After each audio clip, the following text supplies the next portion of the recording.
policy issues, mediations of site-specific disputes, roundtables fostering in-depth dialogue, meaningful public participation initiatives, extensive stakeholder interviews that lead to recommendations and final discussions.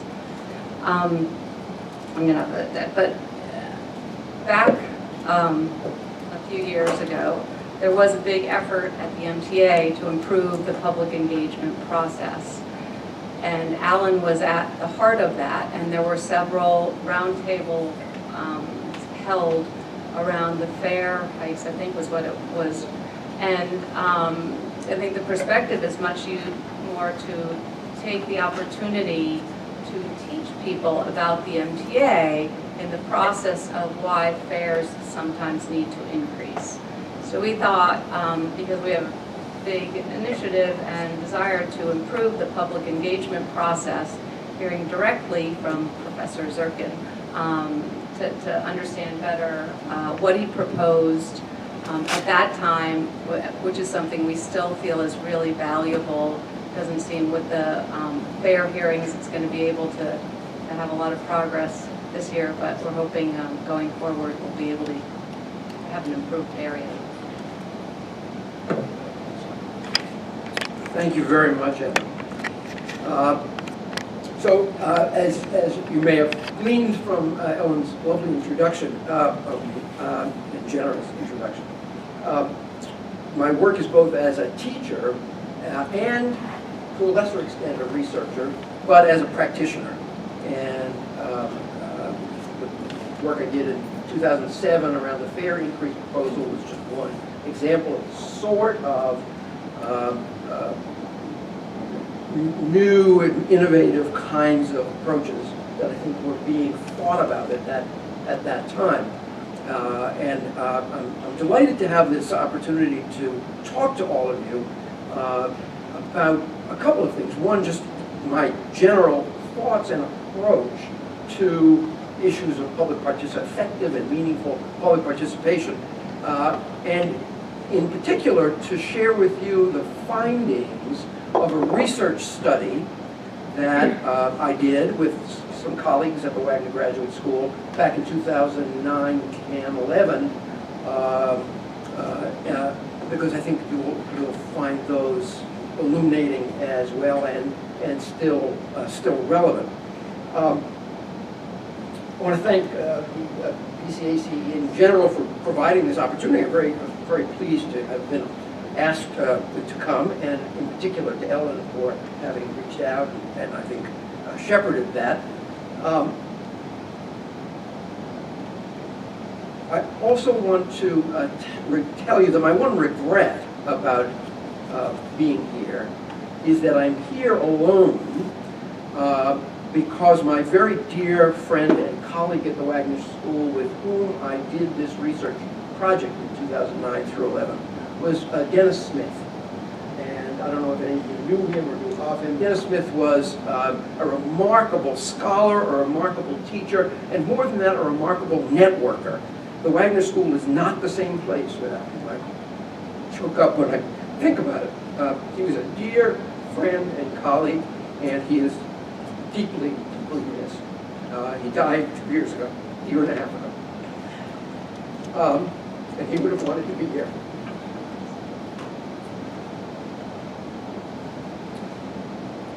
I knew I couldn't get through that.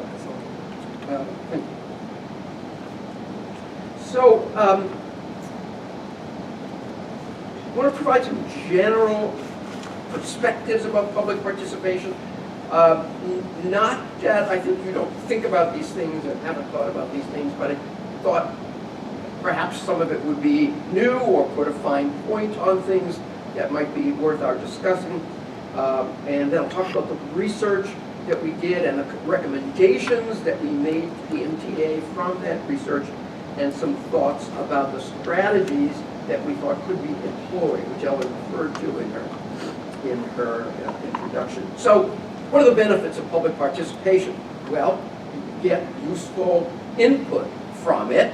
Local knowledge, for example, identifying unanticipated impacts that people know about who live there, but that others wouldn't know. There's a despite the fact they may be experts. They might not understand those things. Another is that you can build support for a project if you do an effective and meaningful public participation process. You can perhaps not get support from everyone, but you can gain grudging acceptance, as one of the scholars in this field, Jim Creighton, once referred to it. You can get at least grudging acceptance from opponents by enhancing the perceived legitimacy of a project or a decision, and that is achieved by demonstrating responsibility and responsiveness in his view, and I would agree with that. And lastly, the benefits of effective public participation are long-term, that you can begin to build a greater trust, public trust in the agency and its operations. And that was one of the things that the lack of that trust, which was familiar to all of us, was one of the things that spurred the research project I'm going to describe to you. Before we get to that, we talk about what I mean by meaningful public participation. This also comes from Creighton's work. I had the great pleasure of meeting him when we did a training session in the state government many years ago, and it was an eye-opener the way he thought about this. What he said was, we need to distinguish between technical matters and values matters. A technical matter is one that relies on expert knowledge, and presumably if it's a technical matter, all experts with that technical knowledge would come to the same conclusion, because it's a technical matter. There aren't multiple ways to add 2 and 2. It's 4. That's the end of the story. There's nothing to discuss. Opinions don't matter. Yeah, it is what it is. If something is truly technical, there'd only be one way to conclude it, when you apply that knowledge. And if that's not the case, then something else is afoot. Yeah? Either the technical knowledge is insufficient to answer the question, so there's a limit to technical knowledge, and they're going to take us so far, or there are values involved. And what often happens is that experts, thinking themselves to be the experts, don't recognize, don't fully acknowledge the existence of the values questions embedded in the conclusions that they reach. And it all genuinely looks to them like this. Well, I'm an expert, but this is a technical matter. I've done my work, and this is what I've concluded. And until you unpack it and think about it, those implicit value choices don't surface. And if there are values questions, well, then whose values are we talking about? It isn't the experts. It's no longer within their purview as experts. It's presumably the public as a whole, but these are now political questions, if you will. I don't mean politics, but it's a political question, yeah, where the public has at least a right to say something about the value choices that are embedded in the decision. So with that distinction then, meaningful public involvement requires a two-way process, because they need to understand what the experts, the technical people, know and can bring to the decision. Their uninformed opinions are irrelevant. I don't even care about my own opinions, frankly, because if they're uninformed, they're just opinions. So what? Who cares? I don't care about my own. I certainly don't care about others. I don't even care about my own. It's just an opinion. So we need information and education for people to understand what the implications of various things are and what the technical aspects tell us, and then to frame meaningful questions. To frame meaningful questions where values are what are at stake. That doesn't mean the public should control the decision, but you can't get the whole public to go through that process and weigh in. But at least we want to get some feedback from them and get some idea about that. So, meaningful public input requires that people be informed, so experts need to provide the information regarding technical matters and frame the choices on the values issues, which doesn't come naturally to them, but we'll talk more about that. And then, ideally, after an opportunity is provided for facilitated public deliberation, so they can think about this and talk about this and ask questions about it, then public input is meaningful. Until you do that, it really isn't. It's just opinion. So that's what I mean by meaningful public participation. Second, and this comes from, and I note it here because it's significant, this comes from the U.S. Department of Transportation, Federal Highway Administration, Federal Transport Administration, their guidelines for public involvement. And one of their points, one of their 5 key principles is provide opportunities for appropriate forms of public participation on the continuous stream of informal decisions made by agency staff rather than just before final decisions. It ought to be throughout the study, scoping, study, and decision-making process. So, here is what, and this is personal now, these are my conclusions, about what functions a public participation process ought to fulfill. And so when we think about whether we're doing public participation well, it ought to be, this is a touchstone for assessing that. So first, it needs to be effective outreach and notification. What are the opportunities for participation, when, where? That goes without saying, but and people do a pretty good job of that, generally. And then the dissemination of basic information.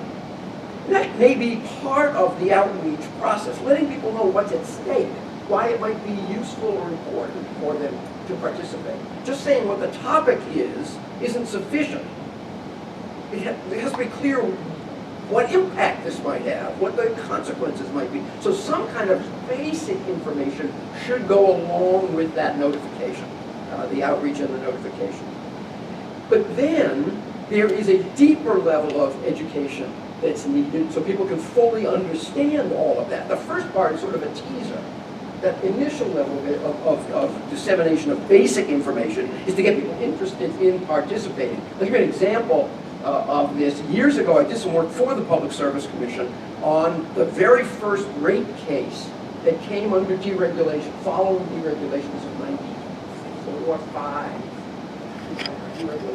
94. This would have happened around that time. It was the NIMO, Niagara Mohawk rate case. So it presented novel issues because of deregulation. And so the staff recognized there needed to be needed to do some public outreach and get effective public feedback about some interesting questions. And I designed and facilitated that process. And what we did was we took it, this is back before electronic media.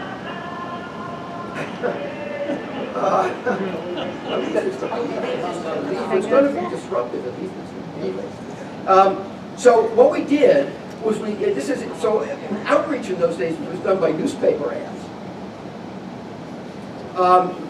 And so we put an ad in the newspapers in the NIMO region, and it talked about that there would be this opportunity for public participation, and here's what it was about and what was at stake. If you want more information, it said, call this number. Pretty primitive by today's electronic media opportunities, but that's what we had to work with. Call this number if you want more information. They got a small packet, just a few pages, outlining what was at issue and the kinds of things we were going to be talking about. And it said, if you want more information, call this number. Because you couldn't give them the whole thing. They get it and they say, oh, I don't have time for this. But so the first thing was the teaser ad. The second thing was this very brief summary of education. And then if they were really serious about it and wanted more, we'd send them a whole big packet of information. And so people came with information. Yeah, and could ease their way into things. You can't scare people off with huge amounts of information. You have to do it in this graduated way, I would propose.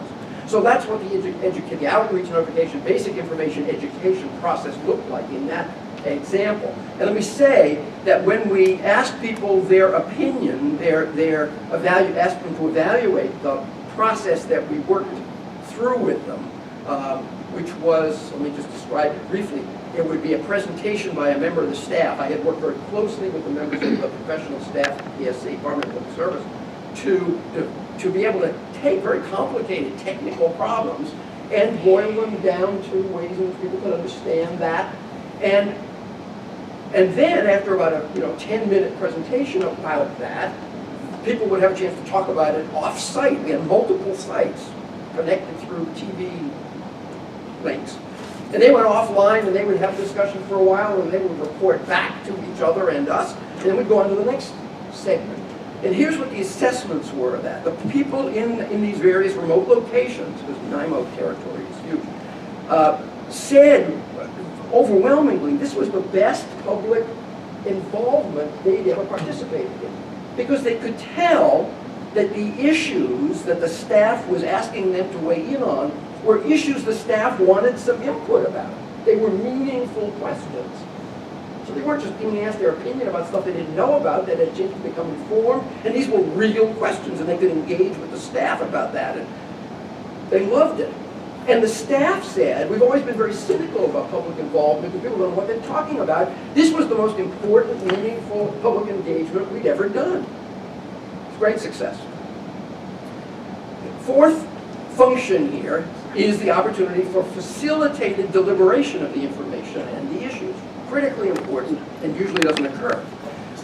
Now you can have public input. Only now does it make any sense to have public input regarding those meaningful questions. And here's the last one, and this is the one that's done least well of all, closing the loop. And what I mean by closing the loop is getting back to people about how their input got used, or if not, why not. It's really important. And especially in terms of building long-term trust with the public. That's something that if people don't see it, they think they said their piece, they had an opportunity, but it didn't make any difference. Ironically, back in 2009 and 10, and I'll talk more about that, the MTA actually listened to what people said. If you remember, 9 and 10 was when there were service cuts being proposed. And there were situations in which the MTA had not appreciated the difficulty on a particular bus route of getting from this neighborhood to the hospital in whose catchment area they live. They hadn't understood that, and when people started to talk about how this would be, because of the hours that were going to be cut back, staff who took buses to get to their work at the hospital, all of that was going to become much more difficult. And they changed it. MTA reversed themselves. No, not on all of them. But they did reverse themselves. We're still waiting for buses from Brooklyn to Manhattan. I'm sorry? We're still waiting on Yes. buses Yeah. No, I from know. Brooklyn Some to of that stuff did Manhattan. not come back. Where adjustments were made. But there were some things where adjustments were made. Very But exciting. nobody knew, but no one knew that in some of those cases, the MTA had listened and restored the service. The people who were affected by it knew, but the public as a whole didn't know that there actually was some listening taking place, because none of that ever got fed back. And so the cynicism about the MTA was just perpetual. So I think this issue of closing, finding ways to let people know the ways in which their input was used, or why not, or what all of that's terribly important and badly done as a whole. Yes, by all means. And anyone that wants to interrupt with a question, please feel free. You might be hitting on this shortly, but does the mere presence of holding public hearings and taking testimony from the public constitute a valid public participation in your way of thinking? No, in a word, and I'll talk a lot about that. Okay, so here's the research that we did. This was at the time of, it started, I think there was a new round of fare increases, and then there was also the service cuts that came up during that period. And it sort of, we didn't know that was coming, so our research kept having to adjust to the reality of what was happening. You're talking about the 2010 service cuts? Yes. The biggest in history? Yes. Yes, exactly. But I think Coupled with fare hikes? yes, exactly. That was the time. You got it. That was the time. And so Dennis and I embarked upon, well, here's how it started. Chris Boylan approached Alison de Ferreño, who had been Lee Sanders' partner at the Rudin Center, and then took over when Lee left. And he approached her and said, you know, we're trying to do innovative things. Lee was trying to do some innovative things. We're trying to do some innovative things, and we don't know if any of it's making any difference. Could you help us to think about that, to look at what we're doing and to see whether it's making any difference or not? We suspect, he said, that it doesn't. Given New York's size and complexity, it makes the conventional approaches to public participation ineffective, he thought, and he was speaking on behalf of others as well, and that public trust and confidence are more influenced by political and media factors than by what we do as the MTA in public participation. That all of that's much bigger, we can't control that, and it works against us, and you know, in a smaller venue, smaller city, it might not be as difficult. But here, given the complexity of how many media outlets there are, and blah, blah, and the cynicism of New York, and all of that, that it would be, that we could do the right things forever and it wouldn't make any difference. That was his concern. But he was open to finding out what we concluded about that. So here's what we did, just to get a sense of the kinds of things we did. As I say, we kept adjusting to the realities as they evolved. But we did interviews with MTA, Long Island Railroad, Metro North, New York City Transit, presidents, and staff responsible for public participation and outreach. And with all of the major transportation advocacy groups in the city. We did survey instruments with the MTA and all of its operating units about the use and perceived usefulness of various public participation techniques. How often they did them, what was their feeling about that, why. We tried to get a feel for what they were doing and what they thought about it all. We observed all of the public hearings that took place in that period and did exit interviews with attendees at some hearings, and then we adopted a different approach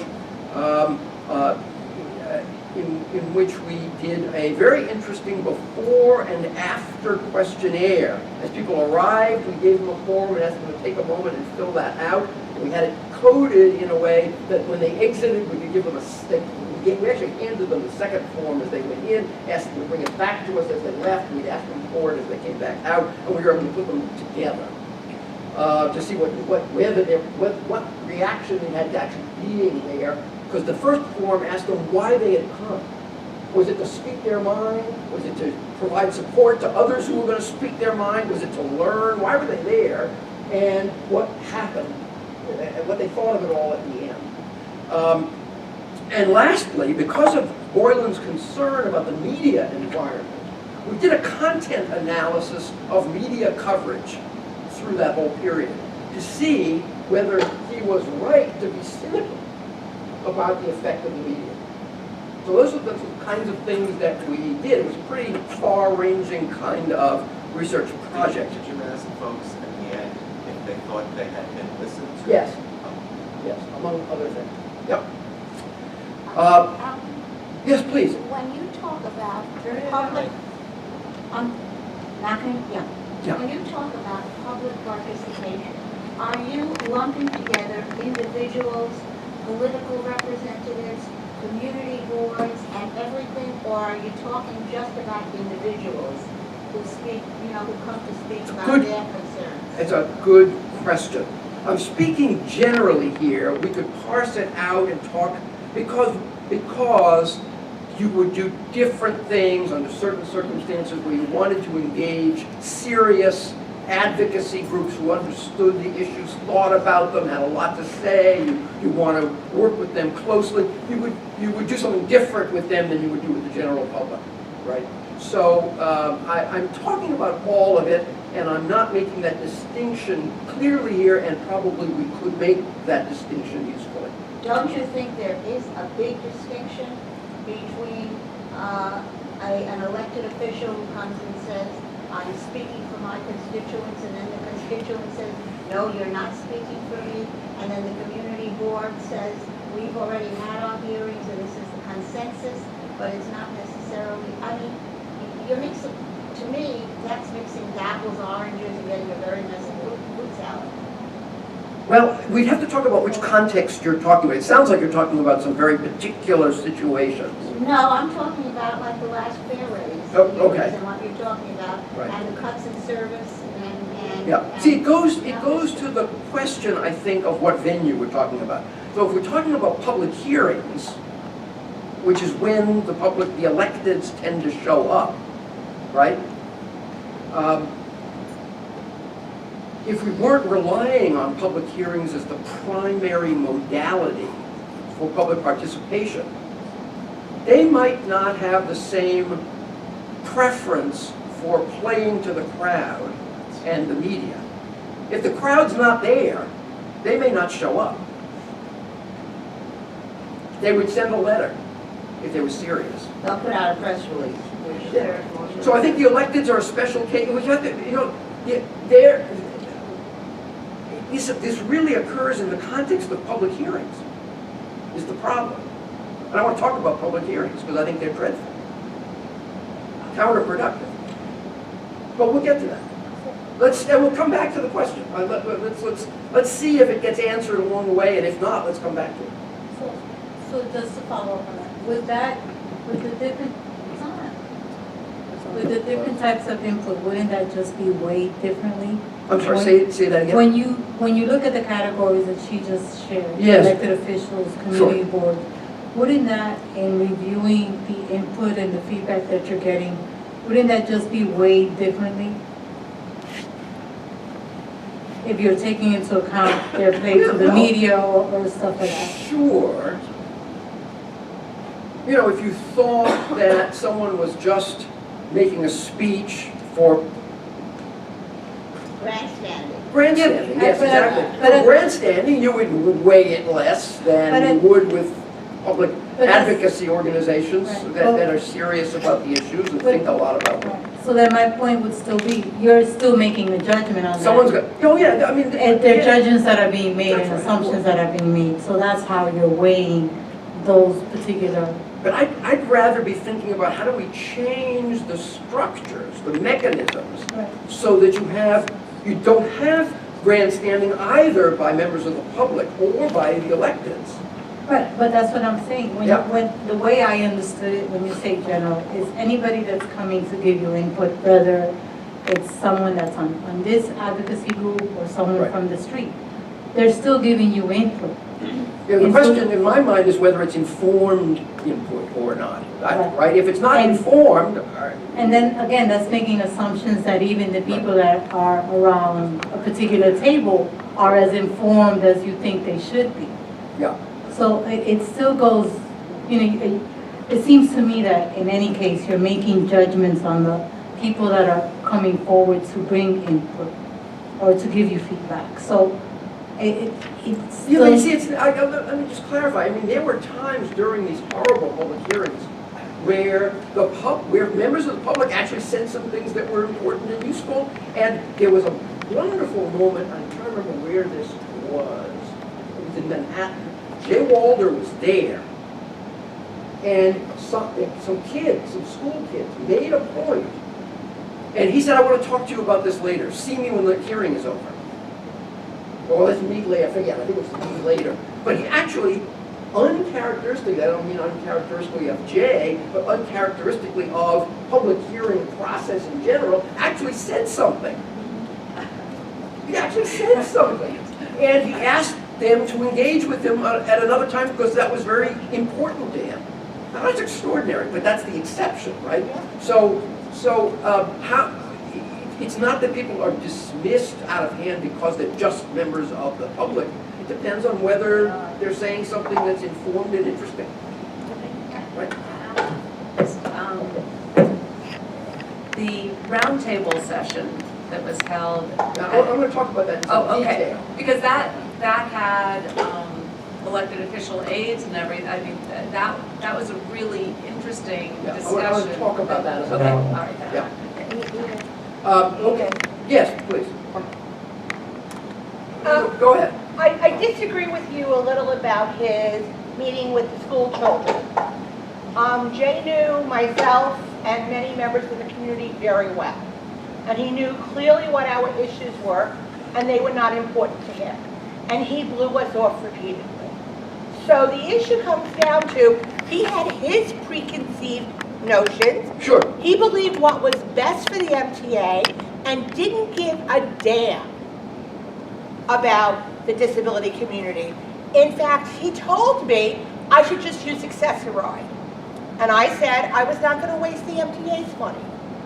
And he was like, why? That total disregard for, although a relatively small to his mind proportion of the community, was not very useful. In fact, saw exactly the same mentality played out in Monday's City Bike hearing. He knows what he knows, and he knows what he wants, and that's where he's going to go. He'll meet with elementary school kids, but to hell with the disability community. And I think that's an issue. You know, we come to the hearings, many of us, come to the hearings well-based, very knowledgeable, Yes. very in touch. I don't need, you know, the education. I know where we are. I know what's happening. I know how we're being disenfranchised. And I also know the powers that be in the MTA really don't give a damn. And you know, that's a rather destructive public interaction. Yeah, absolutely. So I can't solve for you people who don't give a damn. I can talk about frameworks and mechanisms of public engagement that might actually allow your voice to be reinforced by others who don't have that issue, but who become sympathetic to the issue and take up the issue at the venue because they're persuaded it's important. Whereas you're a lone voice and nobody gives a damn, but all of a sudden that might change. So I'm interested in structures and processes, and that's not going to change necessarily, change people who don't give a damn, but if public participation is done well, I think those attitudes can change. I would be my hope, but and my point about Jay Walter was not to defend Jay Walter in the background. This was one moment, one particular moment. I thought he did the right thing. That's all. That's all that was intended to say. Snooze. Did you see anything unique in this regulatory entity as opposed to others you might have looked at, in anything in their process that was limiting participation? I'll give you an example. I testified. Talking about during the study? That's correct. Meaning, this regulatory bodies, legislative bodies, this is how they collect information from people. They take testimony. Right. They have outreach. I'm saying, did you see anything unique that the MTA was doing or not doing? An example, when I gave testimony on behalf of this body, there was a time limit. Right. So I had to be very... 2 minutes, right? I had to be very efficient with how I gathered and framed my thoughts. Not everybody is articulate as the next person. That is,